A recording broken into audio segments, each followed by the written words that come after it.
Hi, everyone. Robert Rutherford here. We're at episode 32. I have Ron Centanni in here. He's the general superintendent for the lathing division at the Raymond Group here in Orange, California. How you doing today, Ron? Doing good. Looking forward to it. I'm glad you could finally make it in here because I know that you have tons of stuff going on all the time. And you guys get this massive work, and it's hard for you to get in here. So I really appreciate you taking the time to get in here. You bet. Thanks a lot. So, Ron, your family you come from a lathing family. Mm-hmm. So tell us a little bit about how all of that started in your family and when you started. Okay, well, my father started back in 1950s. I can't remember the exact date. Working for several people, doing all types of lath, and then button board, you name it. When we were little kids, we were raised around it. We used to go around stacking the board in the wall while my dad was on his stilts, and he'd pick them up from there. So we were just little tykes. So we got around the construction field way early in life. He made sure of that. So I'm actually a second generation, and then I have family that are third generations that are behind us. So we've got quite a long, extensive time in there. But yeah, so it's been a family trait our whole life. That's where we come from. That's the dirt that we started with. Mm-hmm. And was his dad in it as well? He was in construction, but not more masonry. Okay. Back in those days in the 30s and stuff, everything was masonry and brick. So, mm-hmm. So he comes from that background. Got it. And he was doing nail-on stuff. Absolutely. When he started. Yeah, so he was 19, came from a grocery store clerk to 19, started lathing and been in it ever since. Loved it. Loved the outdoors, loved working. So that's where his passion was. Got it. And how many family members do you have in the trade? Well, at the one time we had 6, 7, 8, 9, 10, 11, about 13. A whole company. Yeah. Well, we had we had our own family business too, with a lot of friends and people we brought into it. But at this time, probably still about 8 of us are active. Okay. So all right. Several nephews and stuff that they didn't fall too far from the tree. Got it. And when you started, you were a little kid and he was doing nail-on stuff. Mm-hmm. When you started your career, did you start in nail-on? No, actually, by the time I was about 17, when I once got out of high school, I went directly work, partnered up with a friend, and we started working that. But I was running work, and then I had to go back to work because economies, things change. Mm-hmm. Then by 22, I got my license, and then I had a company, and then our family put together a business. So for 13 years. Was either our family or myself. We had a business that we were doing, and we did nail on ever since. It's actually, I would say probably around 1977, 78 is when our family, my brothers, we all started graduating. We all started nail on from there, started our own business. So, got it. Been going ever since. And when were you guys union? We were non-union at first. Okay. And then later on became union. And when you got into the union, did you have to start at the bottom or did they get you in as a journeyman? Well, I came in as a journeyman, most of us, because we walked across because we were already owners and we were already at that level. Mm-hmm. Some did start at the bottom, yes, but okay. Myself and my immediate brothers, no, we didn't. And was it the nail-on world is different than very much than the screw-on? Mm-hmm. Okay. Did you have a huge transition for that to a lot of the install is basically the same. It's the production that changes, right? Right. But there's a difference. When you have men that were piece workers coming from the nail-on world, non-union, these men knew how to hustle and run and so forth. Then when we came into the union, we have that mentality. So you just work. You know how to do it. You're the quickest, fastest way to do it. And then you look at the union men, they're doing theirs, and we just kind of work together, and we had a great team. And on all the projects I've been on and all the companies I've worked around or with, we've been able to meld together and have a great team. But yeah, I still have probably working with Raymond now. We have, I'm going to guess, a half a dozen to a dozen good old boys, old shackers that are still going at it and know how to do it. Mm-hmm. Mm-hmm. How many yards a day when you were doing nail on could you put up in a day? Oh, we were doing close to 200. Throw 200 it a on day? the wall and get it done. We did a lot of housing tracks, but it was different now back then. Yeah, Were things you were simpler. We didn't have so much detail and all this metals and trims, and so a little easier back in the day. yeah, were you doing sheets or rolls? Rolls. Yeah, we prefer rolls. We got into the sheets periodically, or if it was required on a particular job. But now we're all rolls. Got it. Yeah. Got it. So Davis that Walker all the day. doing yeah, just woven wire, huh? Mm-hmm. Doing just pallets of that stuff. Pallets, drop them off every 6, 7 homes or whatever, and leave them there. And so you were doing the furring nails at that time? No, by that time we had started. I did furring growing up, probably, and I'm going to guess till I was about 18, 19, unless it was still in Riverside County or some areas in LA. But now we started Stapling. stapling on the old power line, and from power line moved on from there. So Got it. Got it. Mm. And when you got into the union, what was the first company that you worked with? let's see, first one, I actually it would have been Raymond, because we went from Raymond and we worked with another company. But yeah, Raymond was our first. Got it. It was actually my brothers and us started with a wood company doing a framing, and that was U.S. Framers. They were our original. It's a family, some friends of ours. So we started with them because they needed some help in the project, and then we went back and worked with Raymond, starting from there. Got it. So we got a few skills. Mhm. You know, we got a couple of things. My dad never raised us to do one, but primarily we were lathers. But we've had to learn plumbing and roofing and a few other items. It's the way it was back then. Did you get into any framing or anything? Yeah. Oh yeah, quite a doing- bit. Yeah, we were wood butchers. We did pretty good at that. Plus, at a younger age, that's what we did too. Whatever it took. We used to. We're in real estate. My grandparents, so we'd buy homes, remodel them. So at a young age, all we've known is patch, repair, sell, patch, repair, sell, and then along with our lathing trade. Got it. Got it. So did you when you got into the union, did you do a lot of metal stud framing? In the beginning, no. We came straight across. The first gentleman we worked with at Broadsower, which we're dear friends with, was Aaron Andachi. Most of people know who that is. So we came over, and he actually was our general superintendent for Raymond at the time. So when we came over, we went straight into lathing in. And then we have skills in the framing, so when we had to fill in, or if anybody knows Aaron, we took it all on. We'll do the framing, we'll do the stone, we'll take it all on. We had no set skill. That everything was whatever we could do. So did a lot of framing and a few other things, whatever Got it. came along the way that we could handle. Sure. When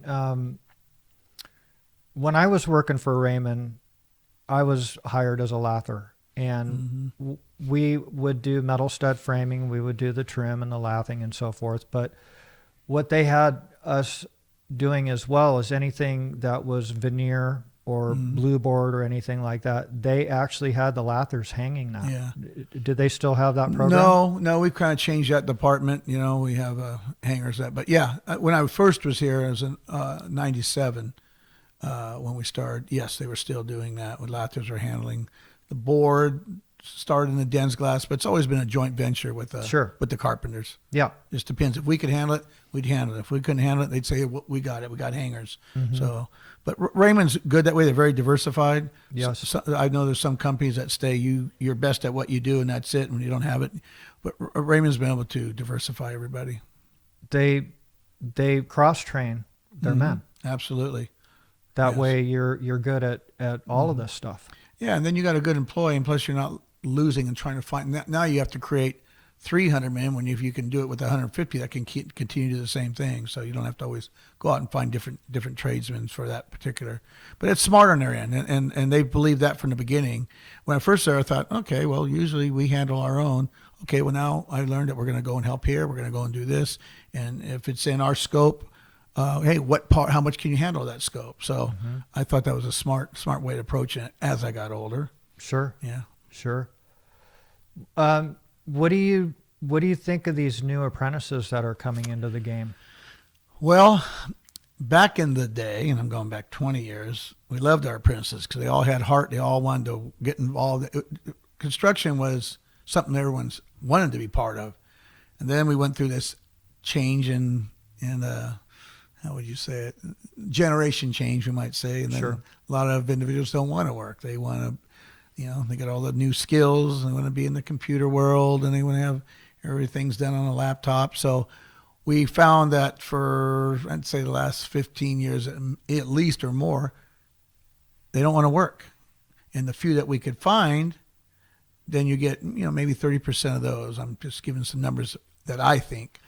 So we've had a tough time. We've worked with the unions. We've worked with individuals. We go to our Raymond will set up a booth somewhere at a college and trying to promote, and we go to some of the seminars and things to find good employees. So we put our due diligence in for that. Hopefully, what we found that works is we get a lot of word of mouth from fathers or uncles or whatever. So we're still finding those few, but it's getting tougher and tougher. And what's coming out of the unions a while back was there was not quality, and now the unions are starting to change up, and we're making them a little more responsible. Hey, we need more training. They need to be at least be at this level, and that's starting to help. We're starting to see a little better quality right now. But it took some time to figure all that out. Sure. Yeah, because it was a weird experiment that they shoved down everybody's throat that if you didn't have a college education, you were going to be a freaking loser, right? Yeah, that's right. And that's all. The mentality that's out there. Yeah, and that's changing now. To where a lot of those markets for these jobs are saturated with people that have those same degrees that they can't even get the work for what they were trained for. I know a couple. We have one particular, but I know we've had 2 or 3 that come in and says, "Yeah, I spent the last year and a half trying. I have a degree, but I've had 10 people after every job." And my father told me, he goes, "Hey, follow me and come into the union and start there." I'm going, "All right, well, you're welcome aboard." So yeah, I know kids are experiencing that because it's saturated. Where are they going to go? Everyone's getting the same jobs. So Exactly. and construction is a great field. And once you reason and talk to kids and let them know, like, look, this is the potential. This is where you can be in 3 years, 4 years. It's all up to you. Wherever your heart's at in this, if you apply yourself, look where you can be. And their eyes get wide open because no one told them about that. No one said, "Wow, I can make how much money if I'm good at my trade." So I think, and we do a little education too.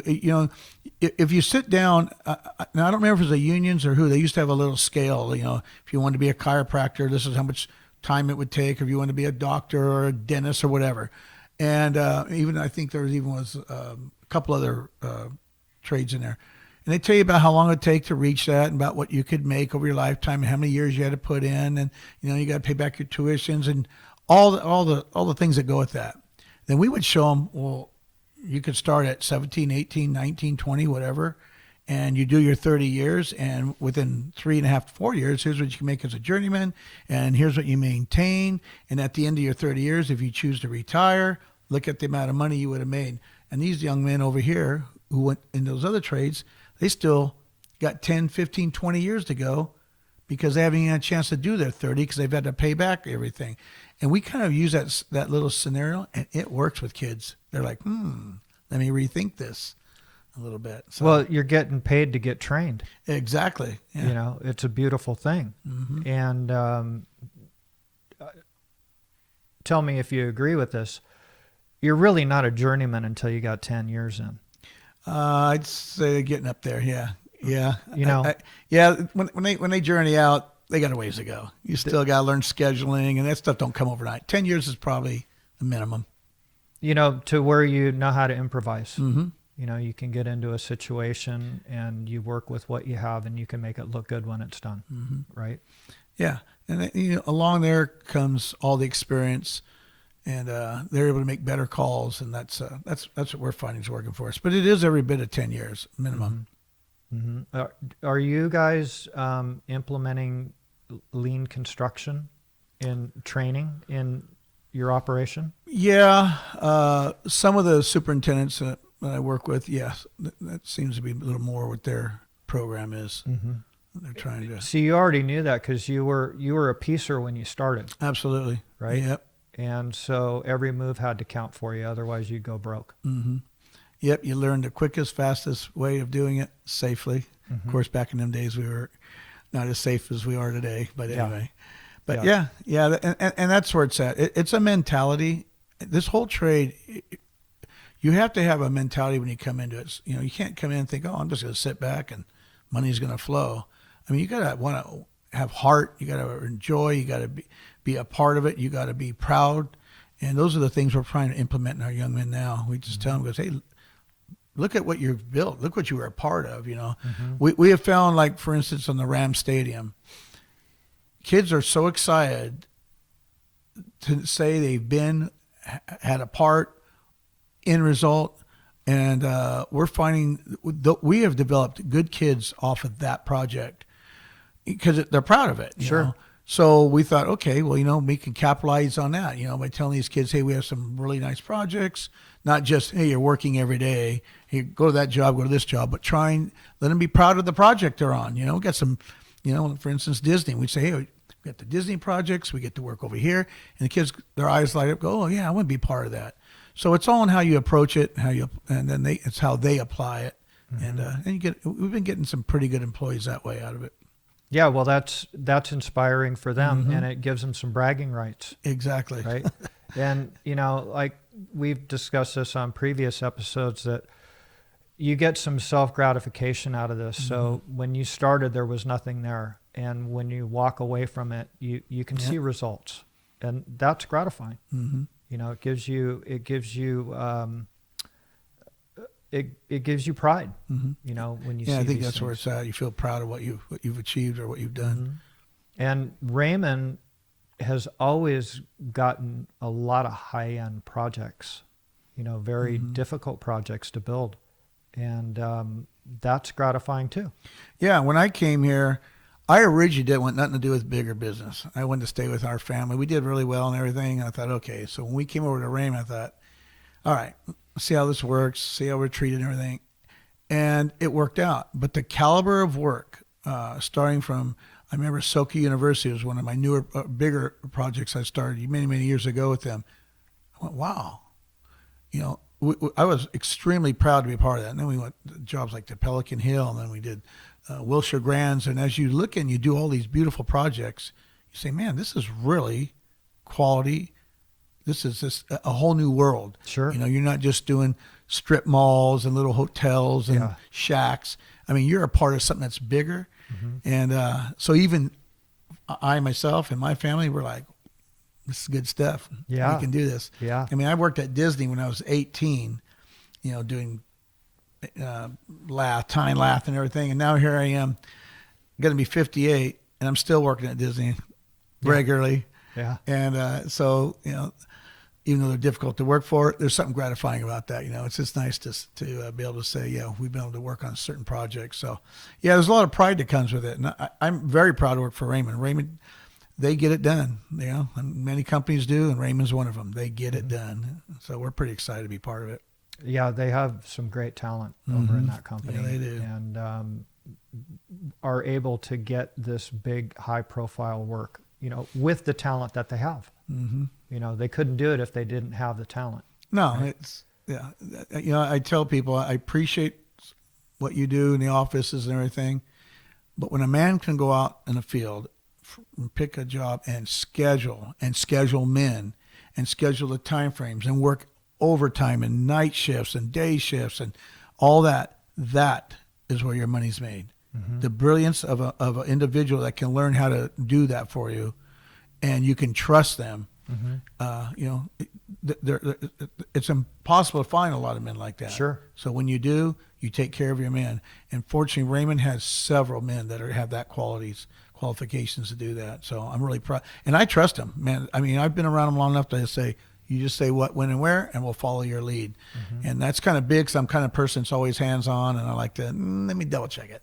Yeah, let's make sure, you know. So, yeah, it's been good. Well, that's part of your title too, because you are the guy that has to approve all of this stuff. There's a couple of guys higher end than you that you don't want them to see that.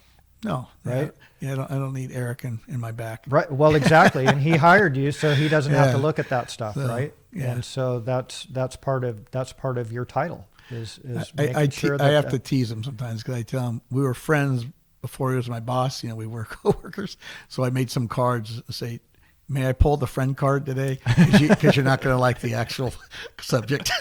So yeah, we do fine. We have a good group of men, and I'm really glad to be there. How does that friend card work for you? It does once in a while. They'll right. say, "Sit down, knuckle up." Yeah. But yeah, it's good. Yeah, we like I was saying, Raymond, for me, I could not have worked there as long. Now I'm coming up in 23 years, but I could not have worked there if I would not have enjoyed it, because I'm that person. If you're not a person I can get along with, I don't want to work with you. Mm-hmm. And there is a really good group of men here. I mean, in the field, of course, you got to have a personality too. You got to be able to work with your men. Absolutely. You got to know about them. You got to ask, say, how's your families? You can't just treat people like a number. Mm-hmm. And I think Raymond's realized that. I mean, we always have our problems. They've realized that, and I'm sure there's other companies that have done the same. But they do have a family background, and it's a family business, and it's done that way throughout the company. Mm-hmm. And I kid you not, that is one of their strengths. That's probably what excels them, because people feel part of this. Now, we run several more foremans than most companies. I know companies out there that I'm friends with, and they say, "Man, you guys, your overhead must be killing you, or you guys have a lot of foremans." But what we have found, when you take men and you give them a leadership role, we're talking a few dollars over scale to give them a title, which means something to them. It means they can go home to their wife and say, "Honey, I'm a foreman. I'm able to achieve this and do this and do that." And you make them responsible to a degree, and you help. You can have 2 running your job, or you can have 4 with eyes on everything. And Raymond's really big about safety. So you got all these eyes on there, and we pay a few dollars more, which in the long term is not a lot, to have all the success and the brilliance of these men, and they feel part of the company. That's been our success. It works. Yeah. Well, another thing is you guys do these massive projects where it would be very difficult for one guy on the job. Yeah, it's impossible. To watch. I mean, they're massive. Yeah, no jobs. company can just do that. Yeah, you gotta, spread the wealth a little bit. Yeah, there. and back when I was working for them too, they did the exact same thing. So they had these sub foremen, right? And paying them foremen's wages to watch these sections of the jobs. Yeah, and that's just good business. That's smart. It is. It is, because a guy can put up a lot of bad work in a day, and if you're not watching it, exactly, and so you end up doing it 3 times because it's he can get it up there, but if it's not right, you're tearing it down. Exactly. And you guys are working for these high-profile clients that expect perfection, and they're paying for it, right?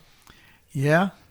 Yeah, but the perfection part, we all know that. Whoever's watching this will know that they're trying to get that from us daily. And I tell you, that was another subject I was going to get on later. This newer generation, they look at these 3D CADs, and you go sit in these meetings, and they have their little drawings, and they want perfection. And I'm like, young man, that is not how it is in the field. Why do you think they design tolerances and things? So. Yeah, we've run it on a whole nother subject. We've run a lot of difficulty. Things aren't like they were 20 and 30 years ago. We all know that. Those handshake days are gone. Your word is only as good as your character. And fortunately, my word's good. I trust you, and there's other men that I trust. Their word is really good. But this younger generation, we found we have a lot of challenges in there. So. And trying to explain to them or get them. They're not in the field. Society has changed. We've allowed, in the old days, we'd bring them out of the field, promote and do, and whether we try to stay with that, but a lot of companies, let's just say architects or whatever they may be, they don't have no field experience. Even some of our GCs are hiring gentlemen. We're like, "Have you been in the field?" "Yeah, about 2.5 years." "Well, okay. Well, then you don't really know." And we'll sit there and try and reason with men that are unreasonable. Then I actually have a little mock-up that I take when I go to my meetings, especially when it's on the exterior. And I make them touch it, see it, feel it, because now you got their attention. And when I go in there and I'll say, "Look, you're asking us to do this project, and you have, let's just say it's a nested studs, 14 gauge, 16 gauge, whatever the buildup problems are. Now I'm talking about exterior, and, which affects the interior too. Absolutely. And I explained to them, it says, you guys want to achieve this, but what you don't see, and your young men here, that when they look on their little 3D CADs and this little perfect square cube, what they don't see is all of the buildup. You got the thicknesses and the screw heads and then the waterproofing and the overlapping, and you got all these scenarios, but you want us to put you out a clean straight line of a perfect plaster finish, let's just say. So I bring in a little mock-up, and I have it all the build up there so you can see it, and then I run a straight edge on it. I go, so there's 3/16 or a 1/4 inch, and we haven't even started the job. So how do you fix that? And then I bring in some shims, and I already have it behind a piece of trim or milk-cord, and I just lay it against there and I say, so who pays for that? So this here is a 1/4 inch. Do you realize that the system is 3/4? Now we're adding a 1/4. You're putting 1/3 more mud, labor, time, bringing it, storing it, and everything to your project to achieve what you need, but nobody wants to pay for that. So we have to do a lot of work. We're trying to educate and show them and That's smart. and work with them. And they get it and they say, oh, we didn't know that. And sometimes it's beneficial. Other times they don't care. They just want it. But I tell them, I go, you can talk to the plaster institution. They'll tell you, you can't just make it thick. There's tolerances. You can only go so far before it starts checking and chipping and breaking down. So you try to educate people, and I'm big on that. When I go to my meetings, I have 3 or 4 mock-ups that I have ready to go and try to, whether it be aesthetics or whatever. But anyway, so we find it's more challenging than it ever was before. So you got to do all kinds of props and meetings now just to achieve what you could achieve 30 years ago with a nice sit down, and they trust you. That factor's not there like it used to be. Yeah. Well, some of these mock-ups are like 25 grand. Oh, no. Yeah. That's just for one little, Little 10 by 8. little 8 We've by done 8. 120 like some of these other subs and gentlemen we work around our equals. We've done $180,000 to $210,000 mock-ups. Wow. Yeah, we did one here recently for a company, and it was horrendous. Just Wow. yeah. Wow. They wanted a complete mock-up of the buildings, of the hotel, the inside, the outside, everything complete. So yeah, some have been pretty extensive. That is amazing. Yeah. That is amazing. And before it would just be like just a color chip, right? This is what color, and here's your 12 by 12, texture. here's your color. Yeah. But the world's changed too. You got movement joints, and framing was simple in the day. It's complicated now. Yeah, it is. It's very complicated. And our men got to keep up on it, and we got to keep up on it. And sometimes I have to ask them, I go, okay, I know we got a newer system here, so how's it work? But then we got great people like yourself that are coming up with ideas to accommodate that, Your diamond fur, I think, is fantastic, and some of the things. It saves a lot of the issues, a lot of the penetrations, the water pen. I mean, let's just face it, the largest amount of lawsuits in a construction field are in water intrusion. So let's find a way to work that. So I'm all about that. Newer, quicker, faster, less penetrations. I've got one I'm working on right now. It's just killing me. We just can't seem to get the system right. I would love to eliminate that. So the more that we can get brains behind it, the better. Yeah. Well, reducing liability for everybody is very important. And the thing is if we're not coming up with better ways to do stuff to prevent these back end issues that everybody has to deal with these attorneys that get involved, then what ends up, we've lost a lot of market share. We've talked about this a lot before. So, they go to these alternative claddings, and 25 years ago, it was 3-coat stucco, right? We were putting all the trims on and lathing this stuff up, but there was issues with water intrusion, cracking, penetrations. It wasn't done correctly. And so we want to try and come up with issues so that we can keep our industry viable, keep these guys working and have them because it's just not the lathers that are getting taken out of the equation. It's the plasters too. Yeah, plastering and other trades too along that line. I mean, panels are, we do a lot of Swiss pearl, a lot of that type minaret. We do quite a bit of that, matter of fact. But I appreciate now some of the waterproofing properties that are out there, the Vapros and the Graces and different things that are out there, and everybody has theirs. We have found some that really work for us, but they have helped in a lot of ways. I mean, they've helped us. You think of the old days where they used to put a layer of paper or maybe two, and hope that the guy ship wrapped it right and hope that they got around the corners. So I have seen in my lifetime in this business, I've seen a lot of less water intrusion, long as the system's built right. Sure. A lot of benefits to it, and so we're there. We're going to stay. It ain't going away. No. The liquid applieds are fantastic if you can get the monolithic systems and stuff. But fortunately with Raymond, they've given they're giving me a lot of backlash. I'm kind of anal. I'm a little nervous all the time. I overstep everything when it comes to waterproofing. And if I say, I don't like that system, I want this, I want that, they back me. And at first I was always nervous about that because I'm going to go spend another $7,000, another $15,000, another $22,000, depending on the projects. I'm not comfortable with that. We better add another layer, or maybe we better do this or that, or whatever the case is. And they've been supportive. They say as long as we don't get the leaks wrong, and I've had a really good record since I've been here. And of course, a lot of that stemmed from, like I mentioned, Aaron and Dachi back in the day. He was that way. And even though I was already that way, and then you add my family and then him and our group that we grew up with, and it's carried through, and they trust us. So I needed that because I need to be able to say, I don't like this system. I want to change or add or do this. And pretty much they're good with that. A lot of companies don't allow you, like, we're not going to spend $7,000 more or $8,000 more. Really, over the duration of this job, it's a $20-30 million job. You're not worried. One lawsuit will cost you $200,000-$300,000. Yeah. Come on. Exactly. So I'm really proud of Raymond for supporting us in that department. That's good. We bring it to the table. They look at it and say, go with it. So, well, it's common sense. Yeah, you would think a lot of other companies would follow that. And they hear so many that say, no, they won't let me. I'm like, ooh, that's crazy. Yeah. But you're sticking your neck out. Yeah, and it's hard to make a living now. I feel for Raymond and all these other big companies that we are working with, because it's tough, man. I mean, litigations and EPA laws and OSHA, and it's just the industry has changed in the way that we knew it. It's and some of it for the better. Better, it's good, but it's just I don't know. It's gotten tougher, crazier.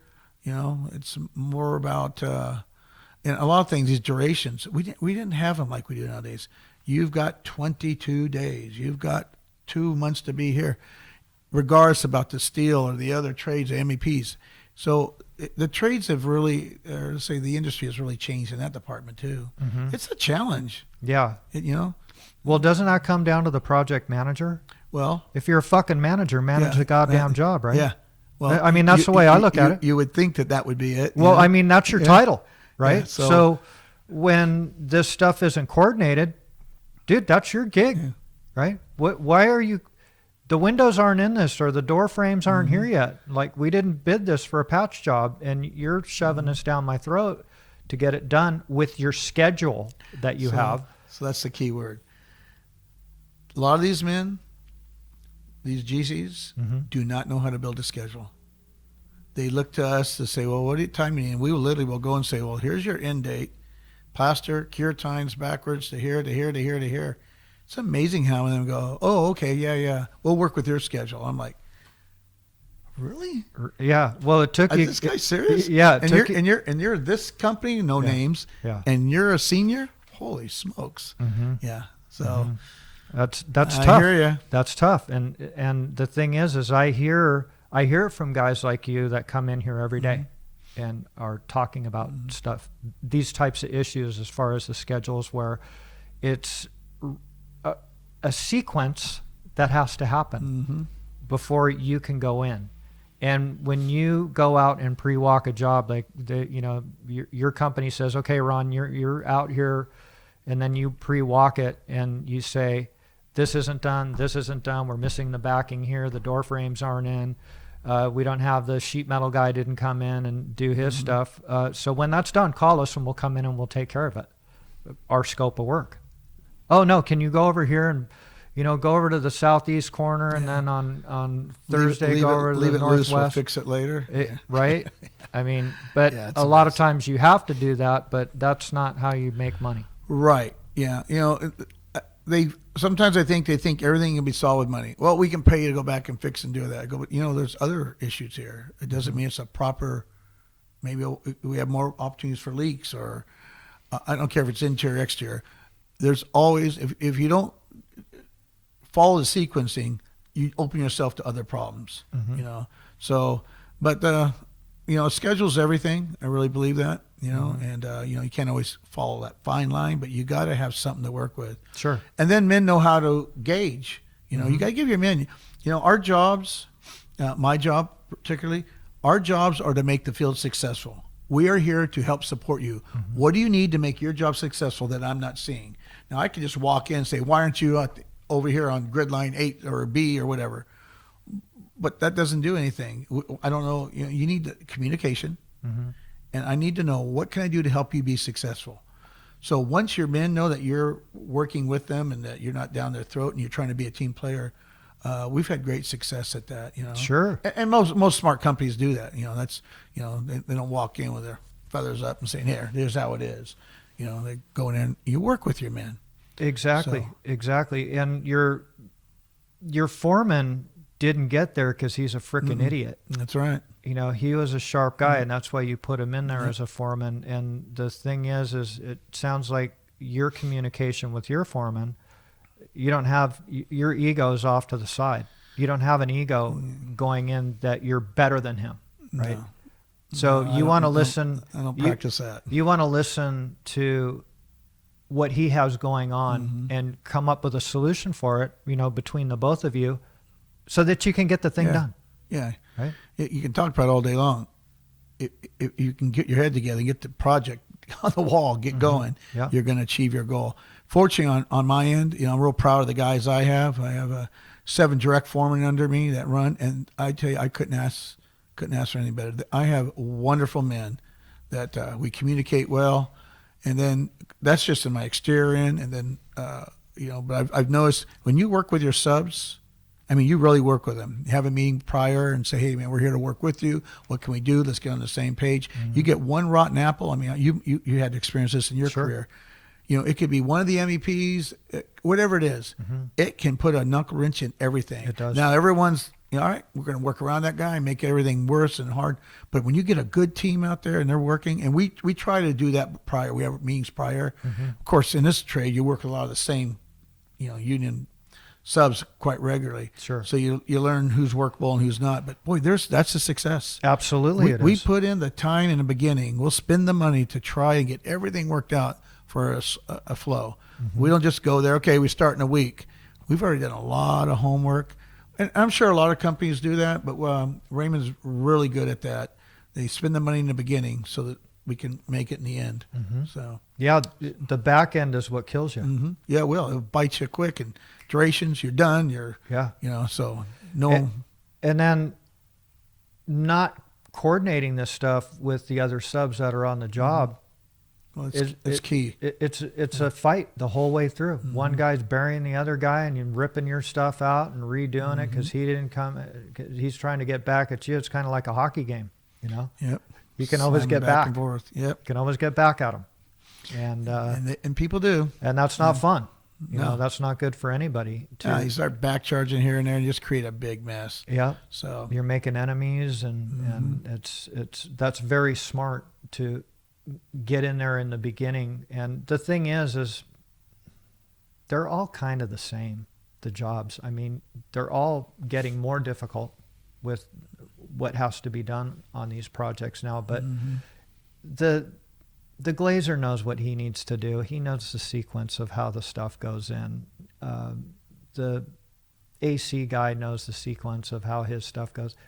So again, we've talked about this on previous episodes. So you go into these big jobs where they've got the main ducts that are going down these corridors, and he wants to get his shit in. So he's got his strap shot up to the deck or hung from the deck or whatever, and then he wants to get that duct up in the air. and you have a 2-hour wall that's going down these corridors. Well, how the fuck are you going to top this thing out and fire tape it? I mean, come on, dude. Your straps are there. Let me top this thing down, and then we'll fire tape it and hang your duct. Then it's all good, to dude. go. You can insulate. I'm not messing your insulation up when I'm trying to fire tape up on top here and stuff. So that in the beginning is very important for him and for you. Yeah, it is. For everybody. Yeah. That's really smart to do that.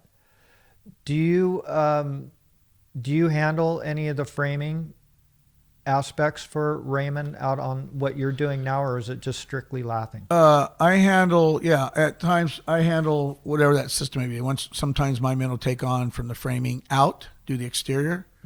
And a lot of times we'll, like for instance, we do our panel system, we handle all of our own framing, all of our Z-girts, whatever they may be, aluminum, galvy, whatever. And then block and everything, we handle all that. So my scope, sometimes it's like, hey, I'm busy on this end. Maybe the carpenters can take on this or whatever. But now one of my nephews happened to be one of my foremen. He's sharp as can be. And he'll take on a lot. Like we'll let him run the exterior, which is from the framing out, because he's just more than qualified. He's amazing. So we have a few of them, that can do that. So yeah, it just depends. Sure. But yeah, we have that aspect of it too. But my scope outside of the plastering, which used to be part of mine, which I'm so glad we have Casey McLean now, because it took a lot away from me. He handles the fireproofing and the plastering now. But it's the waterproofing, it's the panel systems, it's the lathing, it's a different type of panel system. It's whatever comes with that, whether it's framing or tie-ins. I find that nowadays you got to really think. There's so many new systems out there. Not all of them work efficiently, but the game has changed. It's difficult, and it's a lot of scope. There's a lot of men takes to run these jobs, like to make them successful. But man, you can stress yourself out. You can overwork yourself. So you got to. It's a fine game to find. A lot of men say, "Oh man, they can handle this. Let them go out there and do it. They've been doing it for 10, 20 years." Well, there's the key. At what point do these guys? You're going to burn your man. It's better to have a man long term than to have a good man short term.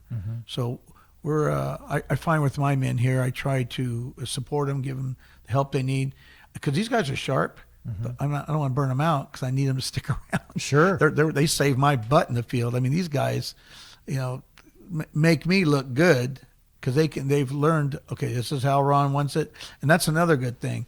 I'm pretty anal about a lot of things.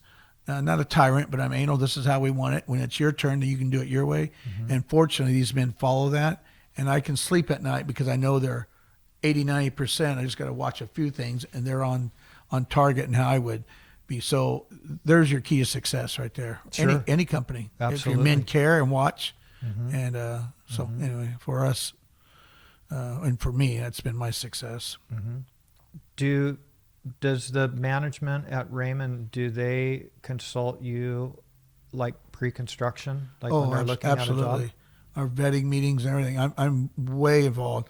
I'm looking at jobs that are going to hit us in September, October, November, and January. Last couple months, we get everything worked out, and then we put it on the shelf a little bit, build a folder, and so to speak, in our heads. And because we start early, because things can change. We've got a system coming up here soon. It's a panel system. It's 34 stories high. Well, I personally have not done a 34-story panel system that's going to be out in the winds and the rains, and you got safety issues. You've got a lot of concerns. So we're starting way early, trying to figure out what's the best way. Just how to set the scaffold. Hey, if we move it 2 inches in closer, we can get much more done until it's time to turn around and come down and finish them off. So we analyze every little thing, more than just saying, when we get there, the guys will figure it out. No, Raymond's way beyond that. So yeah, and I appreciate that too, because I have Lane Centanni, my other nephew, he handles that division for me, sharp as a whip. And as much as I think I know it, he'll come and say, well, yeah, but you forgot about this or that. And And I say, you know what? So now we're making some changes about how to make it faster, better, more safe for the men. So yeah, we do a lot of pre-construction on it. Mm-hmm. And I'm glad they involved us in it because we can see where it saved us money and time, and the end result has been great. Yeah, that's awesome. Yeah. That's awesome. I don't know how someone could not do that. Me neither. Me Yeah. neither, especially with all the talent that you guys have. Well, you have to have everybody because they'll say, hey, we might want to change this. What if we pin that? What if we use a different gauge here? You got to have that. You just use one man; it's his way. But everybody has an opportunity to express and say, "There's a better way, safer, quicker, faster way of doing it." That's where it's at. It's got to be a team effort. Absolutely, absolutely. And you're open minded, and that company is open minded to that. Instead of like what you said, this is the way it's going to go. Yeah, You know, because that's how it was. yeah, it was. I remember that. It was like my way or the highway. I was Yeah. like, Okay, we'll put it up. I remember talking to one of our gentlemen before, and no names, but I could save us money here. We could do it quicker. The schedule worked out. He goes, "What did I say? Good. We're done. We're done talking." I'm like, "Really? The hell this is gonna go?" Yeah. So yeah, I remember them days, screaming and yelling. Did you ever do that? No, I was never part of that, nor would I allow it. I'd say, you know what? I'll go somewhere else. I don't need it. Yeah. I didn't. That's not the way to handle things. I was way ahead on that era. I never was one of those. So Yeah. Well, good for you. I mean, but you learned that as you went too. And my dad, that's his personality. That's how he trained us. You'll get farther working with people than yelling at them. Exactly. So it's worked for us anyways. Exactly. Do you ever do any mentoring at the training facility? We have one of our other superintendents takes a lead role in that pretty much, but they've asked recently. Just asked me if I could maybe get more involved in the lathing. I told them, yeah, probably after the first year, which is now, we could start working on that. But yeah, we try and do we do internal mentoring big at Raymond, and we're looking to keep our employees that we have. We are trying to. We don't want just to come and go.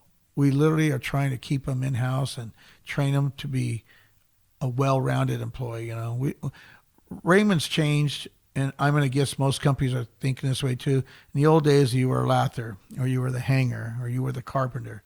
Not no more.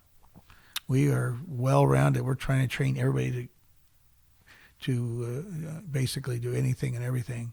That's the way it's supposed to be. It should be, because now you got employees that are safe. Yeah. And why send them to another company, and who maybe doesn't have those same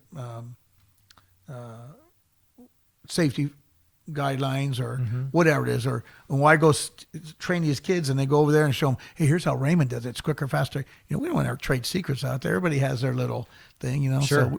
So we have found that we sometimes educate a lot, and we're educated. You know, people bring over or we take away. Yeah. So there's always new things to be learned. There is. You know, and it's the little stuff, right? yeah, and some of these kids are pretty smart. So they're coming up thinking, I could probably do this a little quicker or better. So you got to be open to all that. Yeah. Because the products are changing all the time. I mean, you've got different products you're coming out with all the time and that are beneficial. So it could take, you know, I have found this. I can do more work with less men than I could have done a long time ago, years ago, because of the products. You think of all the pill and sticks that I do, and then I find sometimes the liquid applies products are quicker in this instance. Maybe they're not as good on this one here, but by us working it out and thinking about it, you can eliminate so much manpower, and and liability.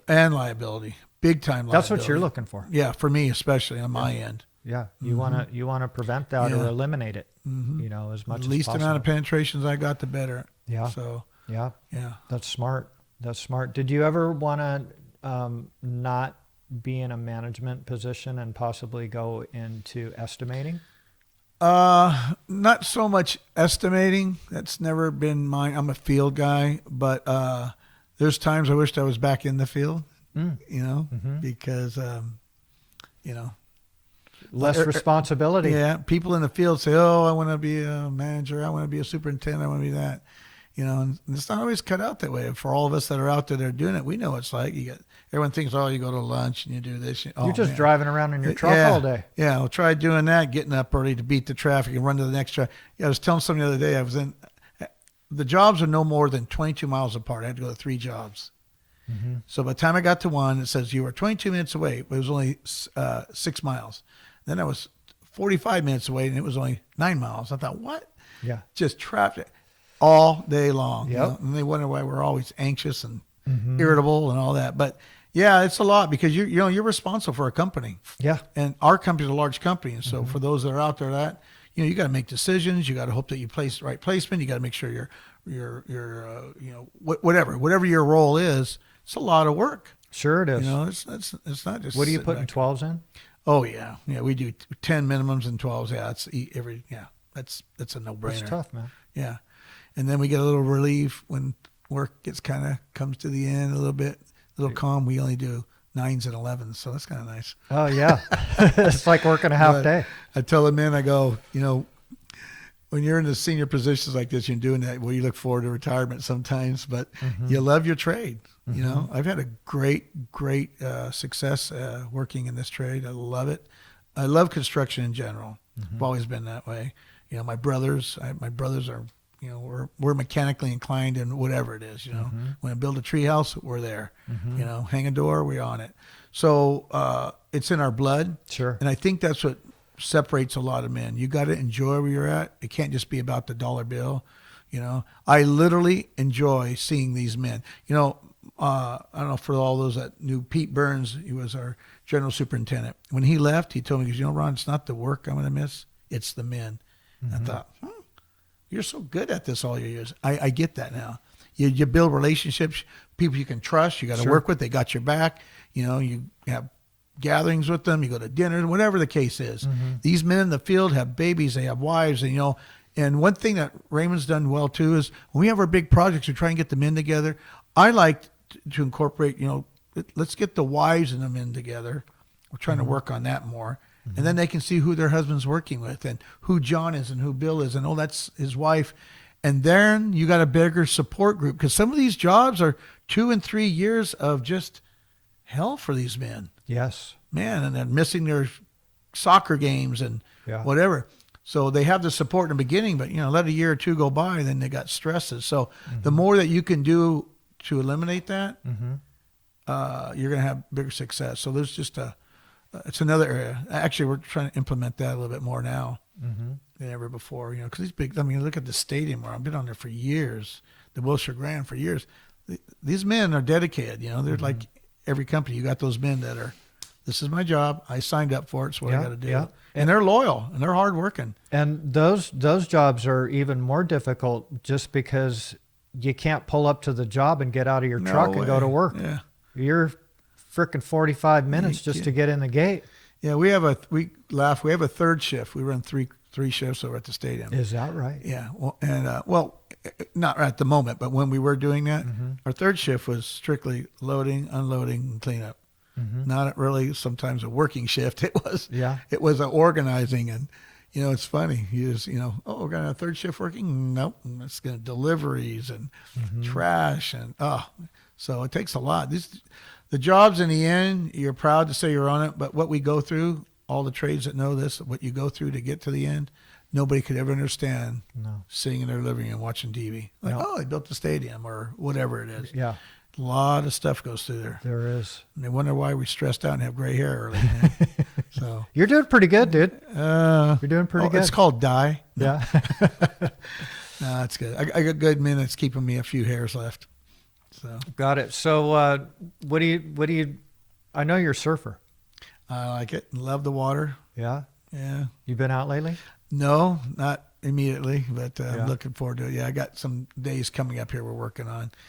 But yeah, I moved to North County, got a little more distant away, and we got a little more busier. But yeah, I enjoy that and mountain biking. And my whole family, we're all outdoors. We were never ball players too much, and we like the sports. But yeah, I love the water. Yeah. How many years have you been surfing? Since I was 12, so whatever that would be. Shit, you're a journeyman. Months. Yeah, journeyman. And after talking to you and my boss now, I'm looking at stand-up paddling. We'll see. trying to see if I never had any interest. I don't golf, never had interest in golf, but I'm going for my first time. And Are you? yeah, coming up here on a holiday, I got a buddy of mine says, look we'll just go get a cart, drink a little beer, get your feet wet and see what you think. All right, we'll do it. But yeah. That'll be interesting. Yeah. You know, I think it's a great sport. Half my company's always saying, "Hey, you gonna come?" I go, "Nah, no big deal." So we'll see.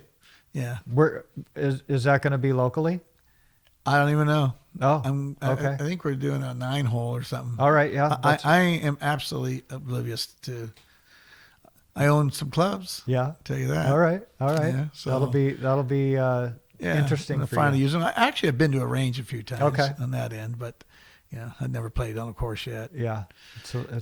Yeah, but I don't need that. If I could live by the water and surf periodically and ride biking, work on my health is more important to me than anything. Keep myself active. That's where it's at. Well, the bikes and the surfing can do that, but that can also be hazardous to your health, right? Well, What's the biggest wave you've ever? oh gotten boy, into? man, when I lived in Hawaii, man, I was over at windmills and I got stuck in a 20-foot Oh, easy. Yeah. God. Yeah. I just about drowned on that one there. I was out at Keiki Bowls and a gentleman had to throw me a board from the cliffs. No shit. I got caught inside. Oh, Yeah. God. But and I've been La Perouse, probably those are always 8 and 10 foot Hawaiian. California probably would be Totosanos. That was about 12 to 15. That about took my lunch out there too. Is that But, yeah. right? Yeah. Getting But, caught on the inside sucks, dude. Yeah, especially when you're on an island and you got, if you get a point break, you know what how that works. So You can get around it. But if you're, man, I tell you, I've been in some reefs. I'm like, ugh. Yeah. Well, I come close, Yeah. There's a place we used to surf up north called Super Tubes, way up by Oxnard, up above that way, Camarillo. And you get a 10-foot area. If you make it, and we thought we were all hot, and back in the days we could handle it. And my skag caught the tail end of that and threw me, and I almost went in for stitches, So I've always went, okay, you're not all that. Let's just calm it down. So I've had to learn my my limits, Sure. like everybody. Yeah. But I love it. Yeah. Would I get in that stuff now? No, I'm 57 and a little old for that. No, it's 2 to 3 foot, right? Yeah, I like 3 to 5. That's about it. Yeah, I'm an Encinitas, so I love to go down there and everything. When it's overhead, I'm good with that. Just depends. Make sure you got the right board. Yeah, and you got to be, that's all your best judgment, right? Yeah. That's what you use on that type of stuff. Yeah. But it's a mental thing too. I mean, I know you paddleboard, I mean, stand-up paddle, so it's it's mentally, you got to find that thing, take it away. I've got, if you just work, you're unhappy, you're stressed all the time. You got to find something that gives you a little bit of enjoyment. I got a great wife. I'm telling you, that's the key to my success there. And Congratulations. I enjoy going home. I'm not the guy that says, "Oh God, I got to go somewhere." I got a great partner, and we got a lot of the same likes, and we love spending time together. And she allows me to go with the boys. She goes, "Oh, see you when you get back," and same with her. So my personal life is pretty good, and my work relations are really good. So life's pretty good. It's just as long as you can manage the stresses and the pressures and all that. Yeah. That's balance, bro. Yeah. Yeah, I've had to learn it though. I was a workaholic when I was younger. That wasn't successful with my first marriage, but I worked and worked and worked and worked and worked. Yeah. So, yeah. but, we grow, we learn. Exactly. Sounds like you did. Yeah. We're I hope constantly so. learning, right? Yeah. It's always we trying to are. keep it in balance. Got to keep it center, man. Yeah. It's tough. Especially now, especially when you get older, you gotta, really keep it in check. Yeah. So, You have any big vacations coming up this year? yeah, we're gonna head up. I think in April. It's our anniversary. So my wife and I. So we'll be heading up Oregon way. Gonna do a road trip all the way up Nice. into Washington. Come on down. We did it once before. Actually, on our honeymoon, we went 3 weeks. And it was amazing. And we keep saying we got to do that again. We got to do it again. So this year we picked to do that. So we're gonna. How drive. far up into Washington? Well, we've never actually. We never gone to Seattle together, but usually get up in mid-state. That's a long drive. Yeah, but you take your time and have fun. You know, got family all along the way. Oh, got nice. buddies all along the way. So Cool. actually, it's an easy thing when you got tons of friends. Sure. You know, so we've got our first stop is Reading. I got a brother there, and I got a brother in Seattle, and I got friends in all over Oregon and Northern Cal. So Nice. for us, those trips are easy. It's the East Coast ones that we don't. We need some more. So if you know anybody over there, yeah, we need some more connections. You know, Got it. it's nice to go and visit, and you know, a lot of times the locals know where to go. Save you a lot of time. Absolutely. You know, instead of looking on it, they say it's a good diner. You know, Yeah. I'd rather call someone and say, "Hey, where are you going?" So, Exactly. yeah, we love road trips. That's our thing. Actually, we try and do something about every 2 to 3 months with the amount of time we get, because then all the work doesn't stress you out. You're looking forward to, okay, I got something going on in, let's say, March.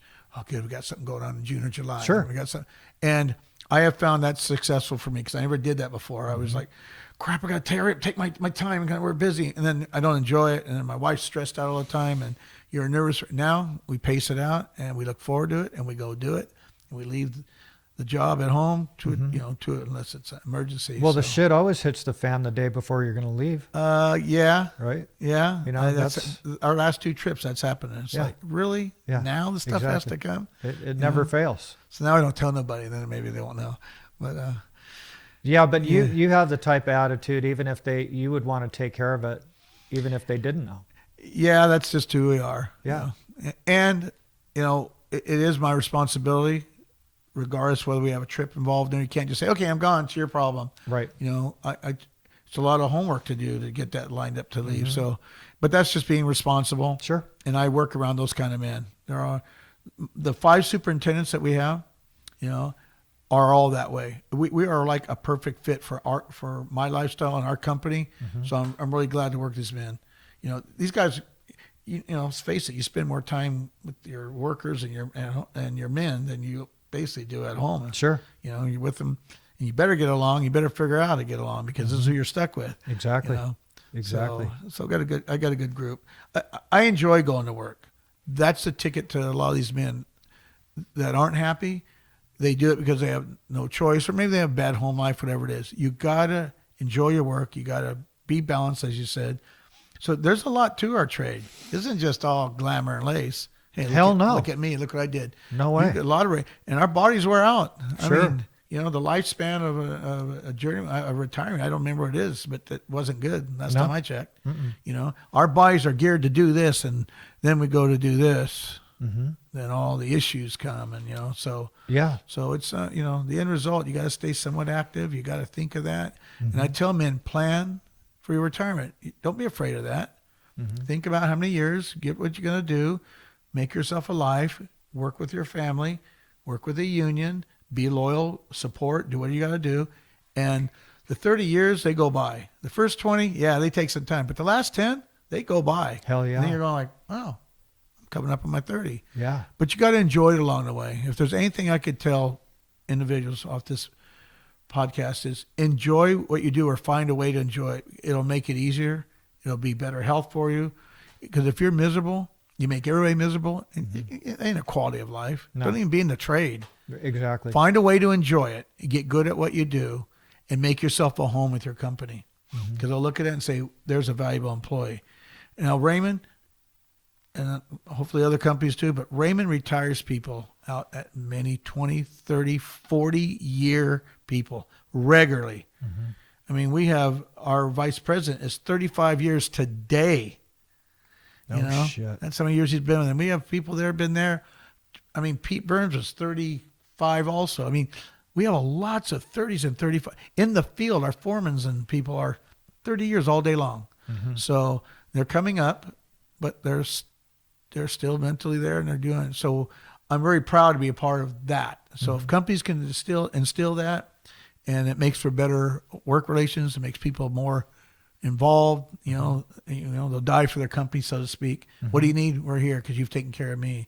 So, and so I'm proud of that. You know, at least in our company, and I'm sure others are like that. But Yeah. it's been nice. It's easier to belong and want to support when you got that kind of support coming back. Yeah. One thing that's really cool about the trade is when you are getting kind of burned out, there is room for growth depending on your attitude. right? So you start as an apprentice, you move up to a journeyman, and if you have some ambition, you can be a foreman.